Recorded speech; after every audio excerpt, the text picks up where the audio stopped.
I was an only child for the first 5 years of my life. I began to notice that something in my family was missing when all my classmates had brothers and sisters, while I just had my mom, dad, and a dog. When I asked my mom where she got me, she would tell me I was a gift from God. So I literally thought that my mom and dad found me in a heavenly gift box and took me home. But I later learned the truth from the 4-year-olds. Babies came from the hospital. We had a bunch of baby dolls in a corner of my preschool, and there'd be another crib with clothes, blankets, diapers, and feeding bottles, so we would dress the babies up and then send them to their forever families at the hospital. Oh, look, a baby! Time to get you dressed up and taken to the hospital! I one day asked my mom about getting a baby brother or sister. How do we get one? She told me to pray. Okay, so if I ask God for the baby, He'll send it to the hospital.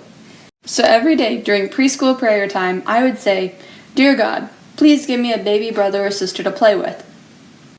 Over time, I narrowed it down to a sister. "Dear God, please give me a sister to play with." I did this all throughout my 4-year-old class and my 5-year-old class. My teachers thought it was adorable. I was probably around 5 when my mom told me that my prayers had been answered. I was going to get a baby brother or sister. Where is it? It's growing inside my tummy. How did it get inside? God puts the baby inside. Okay, fair enough. It would take 9 months for the baby to come out. So my family took the time to prepare.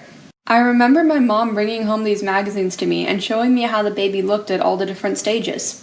I remember being so amazed at all the detailed pictures, the way the baby went from a ball of cells to something with arms and legs, like me.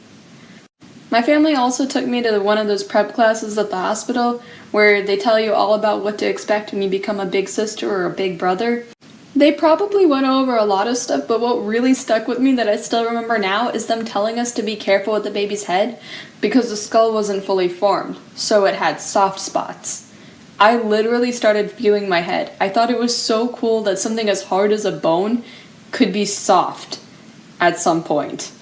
The night that my mom and dad were ready for the baby, I went to stay at my aunt's house. The next day, she took me to the hospital, and I was able to meet my new baby sister, Chloe. Chloe is now in middle school, and she's so much smarter and cooler than I ever will be. She plays soccer, piano, and she's really good at school. She recently took the ACT and did so well that she qualified for state and national recognition. She now has 3 medals and a very promising future. I am so proud of my little sister.